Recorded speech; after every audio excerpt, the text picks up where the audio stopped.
പണ്ട് നമ്മുടെ കരുനാഗപ്പള്ളിയിൽ ബിരിയാണിക്ക് പേരിട്ട ഒരു റെസ്റ്റോറൻറ്റ് ഉണ്ടായിരുന്നു. ആ റെസ്റ്റോറൻറ്റിൻ്റെ പേരാണ് ഹോട്ടൽ പാംലാൻഡ്. അന്നുണ്ടായിരുന്നത് നമ്മുടെ കരുനാഗപ്പള്ളി മഹാദേവ ക്ഷേത്രത്തിന് തെക്കുവശം ആണെങ്കിൽ ഇന്ന് അവരത് വീണ്ടും റീഓപ്പൺ ചെയ്തിട്ടുണ്ട് കേട്ടോ. അത് നമ്മുടെ ഹൈസ്കൂൾ ജംഗ്ഷനിൽ നിന്ന് റെയിൽവേ സ്റ്റേഷൻ പോകുന്ന വഴിക്കാണ്. സത്യം പറഞ്ഞാൽ അന്നത്തെ ബിരിയാണിയെ പറ്റി ഞാൻ കേട്ടിട്ടുണ്ടെങ്കിലും ഞാൻ കഴിച്ചിട്ടുണ്ടായിരുന്നില്ല കേട്ടോ. അപ്പോൾ അന്നത്തെ കാലത്ത് കഴിച്ചിട്ടുള്ള ആരെങ്കിലും ഉണ്ടെങ്കിൽ ഒന്ന് അഭിപ്രായം കമൻറ്റ് ചെയ്യണേ. ഇനി പുതിയ റെസ്റ്റോറൻറ്റിലെ ബിരിയാണിയെ പറ്റി പറയാനാണെങ്കിൽ എൻ്റെ അമ്മോ കിടിലൻ ടേസ്റ്റ് തന്നെയായിരുന്നു കേട്ടോ. എനിക്ക് ഭയങ്കരമായിട്ട് ഇഷ്ടപ്പെട്ടിട്ടുണ്ടായിരുന്നു.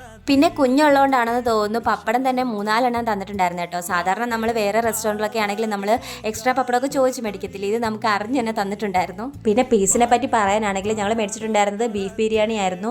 പീസ് എന്നാ ടേസ്റ്റ് ആയിരുന്നു എന്നറിയാം. അതുപോലെ തന്നെ ക്വാണ്ടിറ്റി എനിക്ക് അറിഞ്ഞുകൂടഞ്ഞ എനിക്ക് കിട്ടിയ ബിരിയാണിക്കകത്ത് നല്ല ക്വാണ്ടിറ്റി ഉണ്ടായിരുന്നു കേട്ടോ. കുറേ പീസ് ഉണ്ടായിരുന്നു.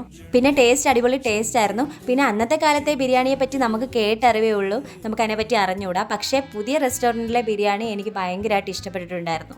ഞാനൊരു ഫസ്റ്റ് ടൈമാണ് ബിരിയാണി കഴിക്കാൻ വരുന്നത്. എനിക്ക് ബിരിയാണി ഒരുപാട് ഇഷ്ടപ്പെട്ടു. അതുപോലെ ഈ റെസ്റ്റോറൻറ്റിൽ നിങ്ങളും വന്ന് കഴിച്ചിട്ടുണ്ടെങ്കിൽ നിങ്ങളുടെ അഭിപ്രായം കൂടെ ഒന്ന് കമൻറ്റ് ചെയ്യണേ. പിന്നെ ഈ സ്പോട്ട് എവിടെയാണെന്ന് മറക്കല്ലേ, നമ്മുടെ ഹൈസ്കൂൾ ജംഗ്ഷനിൽ നിന്ന് റെയിൽവേ സ്റ്റേഷൻ പോകുന്ന വഴി ലെഫ്റ്റ് സൈഡിലായിട്ടാണ്.